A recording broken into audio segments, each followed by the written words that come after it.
Hey everyone, welcome back to the channel. I'm here with my monthly pickups, this time for the month of September. And so we're just going to get right into it. It's a mishmash of games as well as some music and some other odds and ends. So let's just get right into it. I'm going to start right off with some pretty popular titles. These are Wii U games. The first one being New Super Mario Bros. Wii U. Now, this is a compilation title for the Wii U console. It's the first compilation of Mario games on the Wii U. It includes New Super Mario Bros. U and New Super Luigi U on a single disc. Next is Super Mario 3D World. So this is obviously, it's a platform game in the Super Mario series. Basically, Mario has to attempt to rescue fairy creatures from Bowser, who's invaded this kingdom called the Sprixie Kingdom. It's a pretty standard for your Mario game, but very entertaining with lots of new variety in it. So happy to have those. Next is a not so cool game, though I just picked it up because I like the TV show, and that is Grey's Anatomy. And basically with this game, a deadly outbreak has struck Seattle Grace Hospital, putting everyone's lives at risk. So you're basically in Grey's Anatomy storyline as you try to balance friendships, your love life, and this major crisis that's affecting the hospital. Next is for the Xbox, Return to Castle Wolfenstein Tides of War. So in this game, it's a first-person shooter, and it serves as both a remake and a sort of a reboot of the Wolfenstein series. Your Army Ranger, William B.J. Blazkowicz, and so you're basically a British operative, Agent 1, sent into Egypt to investigate increasing activity of the Nazi SS Paranormal Division. I did like the old Wolfenstein games. I started playing the new one on the PS4. Well, the relatively new ones. New Order, Old Blood, or whatever which one it is. The story's okay. I get a bit of motion sickness when I play these games, so that's why I've sort of put that one on the back burner for now. Moving on to some PS2 games. First one is Beatdown Fist of Vengeance. Basically, in this game, it's a third-person action RPG beat-em-up style game. So your player takes the role of any 5 gangsters, and having been betrayed by your boss, they're scattered all over the city. Your player earns respect on the streets by fighting enemies to take down a shadowy organization. And really, I just picked it up because it said Capcom, and I'm pretty happy with those guys. Next is a fun one. This is War of the Monsters. So War of the Monsters is a 3D fighting game. It's set in the aftermath of an alien invasion on Earth, where these hazardous fuels spawn these giant monsters that battle over one another within these city environments. Basically, it pays sort of an homage to the 1950 science fiction films of Japan.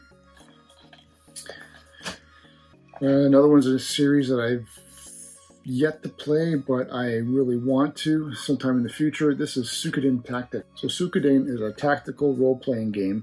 It's the first strategy-based installment of the series, using tactical grid-based combat instead of the normal turn-based battles employed by previous games in the series. So looking forward to eventually sitting down and actually playing a Suikoden game. The next one's a fun one if you're into driving games. This is Burnout 3 Takedown. And as I mentioned, this is a racing game developed by Criterion Games. It's the third installment of the Burnout series. Its main characteristics is that of like a fast-paced arcade racing game. And basically, if you're not familiar with the series, a staple in it is the use of boost earned through your risky driving throughout the game, which basically the riskier you're driving, the faster your car's speed goes. Next is another one that I'm a fan of the company that produces it. This is an Atlas game, Disgaea Hour of Darkness. So if you're a fan of, like we mentioned before, Suikoden or any sort of tactical RPG style game, like Final Fantasy Tactics, that kind of stuff, this would be right up your alley. And finally, for the PS2, another monster game, Rampage Total Destruction. So in this game, players basically are supposed to destroy the environment, earn points in it. Other actions you can do are like destroying the buildings. People can be eaten. Your players can throw vehicles in the game, cause more damage. And new to this particular one, in this series, they've added you can actually climb the front of the buildings to destroy it, and there's tokens in these buildings which, when eaten, unlock new characters, special abilities. So if you're a fan of the Rampage series, this would definitely be a game that you like. Moving on, I've also added 2 controllers to the collection.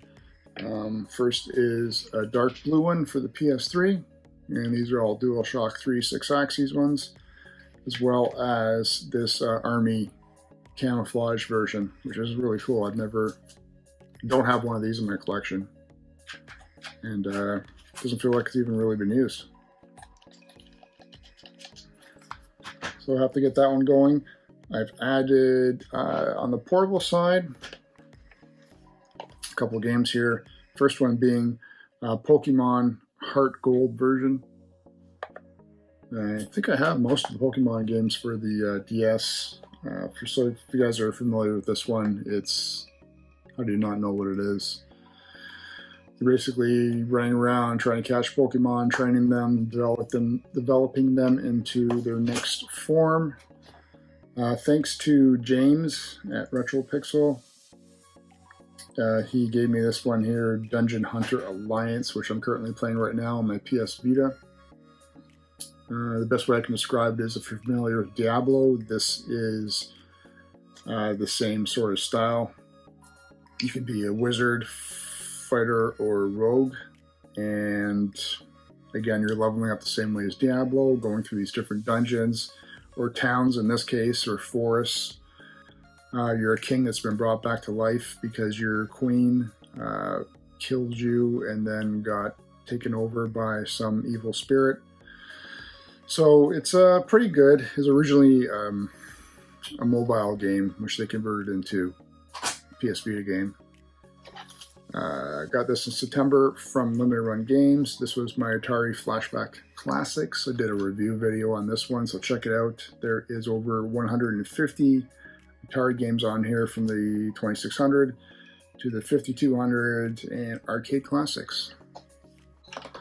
And then finally, for the DS, again, Sonic Classic Collection, 4 games in 1.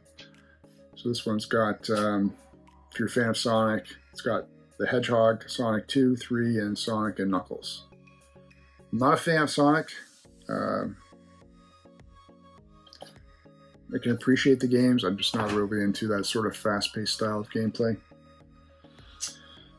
Moving on to, I've added some cassettes to the collection. This is Bob Seger and the Silver Bullet Band, Like a Rock. This one is Led Zeppelin, Coda. Here's this one.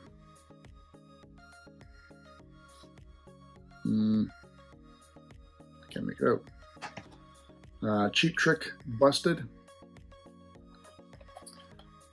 Def Leppard, Hysteria. A little bit of Canadiana, Northern Pikes, Snow in June. This one's for Buried on Mars. And ZZ Top, Eliminator. A couple loose games here. I've got Wave Race 64, which is fun, as well as for the Intellivision, Disney's Adventures of Tron, which I surprisingly didn't have yet.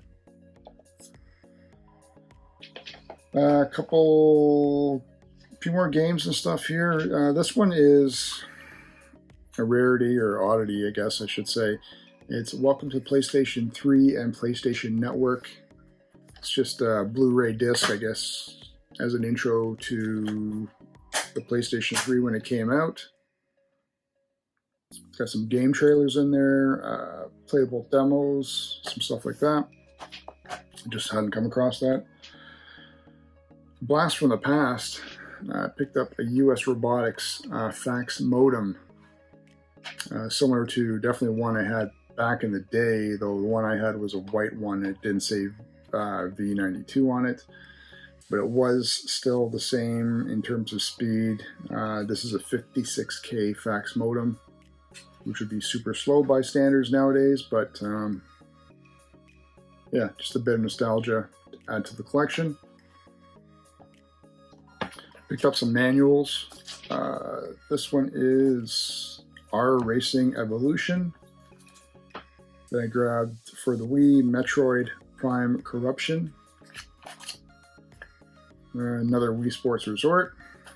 Another Mario Kart Wii. And new Super Mario Brothers Wii. PS1, I've added Tony Hawk's Pro Skater, which I didn't have, surprisingly. The disc is in mint condition, so happy to have that. And a few more games and things here. PlayStation 3, I have... I always forget the order of these ones, but this is Call of Juarez Bound in Blood. And this is actually the second game in the Call of Juarez series.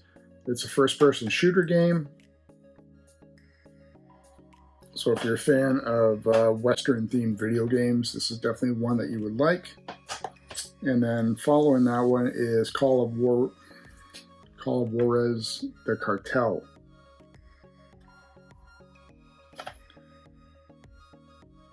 And again, this one is, you can play as one of 3 law enforcement agents, and basically who you choose determines how the story unfolds. So there's definitely multiple endings in this one. There's co-op and compete options. I've had these already for the 360, I just haven't tried them yet. Picked up Star Wars Battlefront 2 for the Xbox One, and I just don't have an Xbox One, but I grabbed it anyway just because it was a Star Wars game. These next couple ones are kind of interesting. This one is for the 360, Eat Lead, The Return of Matt Hazard. So in this game, it's another third-person shooter. Basically, it pits your players in the game in the role of, well, Matt Hazard, the title character, who is returning to quote-unquote glory in a new video game 25 years after his debut and 6 years after his last game. So it's a bit of a tongue-in-cheek sort of gameplay style. Next, these two always looked cool just based on their covers. And again, haven't played these yet, but for the 360, I've got, the first one is Darksiders. So in this game, it's a hack and slash action adventure game. It's set in a post-apocalyptic Earth. Mankind's become extinct, and angels and demons battle for the world's control. And among them are the 4 horsemen of the apocalypse, the last of the Nephilim, who are tasked to bring balance to order. So basically things have gone to crap, and you're trying to sort of restore some sort of order on the planet. And then there was obviously a sequel. This is Darksiders 2 Limited Edition.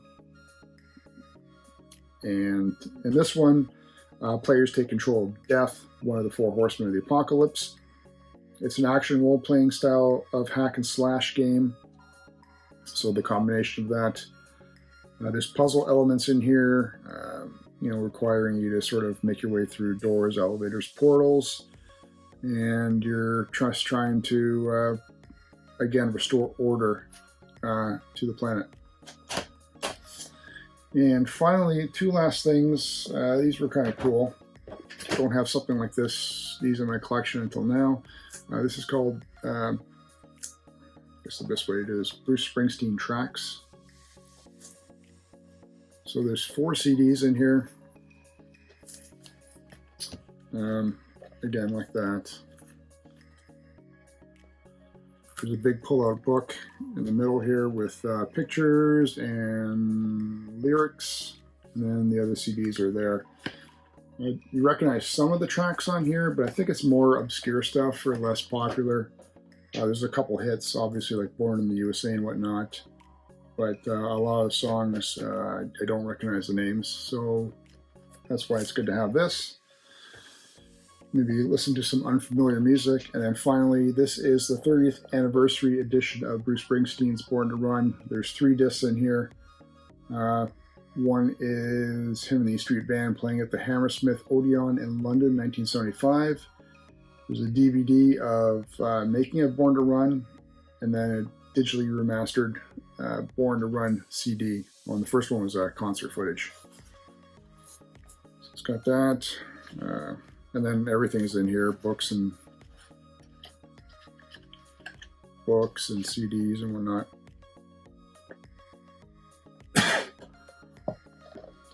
So happy to add that as I'm a Bruce Springsteen fan.